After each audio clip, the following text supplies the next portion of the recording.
जो आहे मेहनतीचा दरवाजा आणि दुसरा हा शॉर्टकट दार.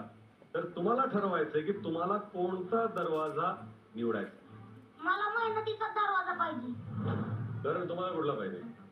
आता इथपर्यंत मेहनत करूनच पोहोचलोय, सो अजून थोडी मेहनत करू. मेहनतीचा दरवाजा. इथून एकालाच एंट्री आहे मेहनतीच्या. एकाला शॉर्टकट घ्यावा लागेल. सर आपण पहिलंच म्हणलं आपल्याला मेहनतीचा दरवाजा पाहिजे, आपल्याला शॉर्टकट काहीच नाही पाहिजे. आता कसं ठरवणार आपण कोण घेणार.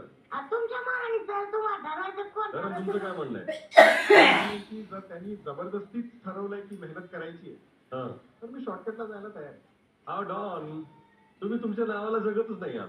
डॉन म्हणजे काय असतं, बाहेर बसून आराम करायचं, काम सगळ्यांना करायला. हा डॉन असतो खरा.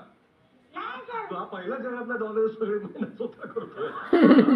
तुम्ही माहित आहे का बिग बॉसचे पहिले सदस्य असणार आहेत ज्याला बिग बॉस माईक देणार नाहीये. हा सर. कारण तुमचा आवाज असाच प्रभू शेळके उर्फ डॉन यांनी निवडलंय मेहनतीचं दार आणि प्रभूंनी हे दार निवडल्यामुळे करण सोनवणे यांनी निवडलेलं आहे शॉर्टकट दार. तर घेऊन या करण यांच्यासाठी पॉवर की आणि प्रभू यांच्यासाठी मेहनतीचं सामान.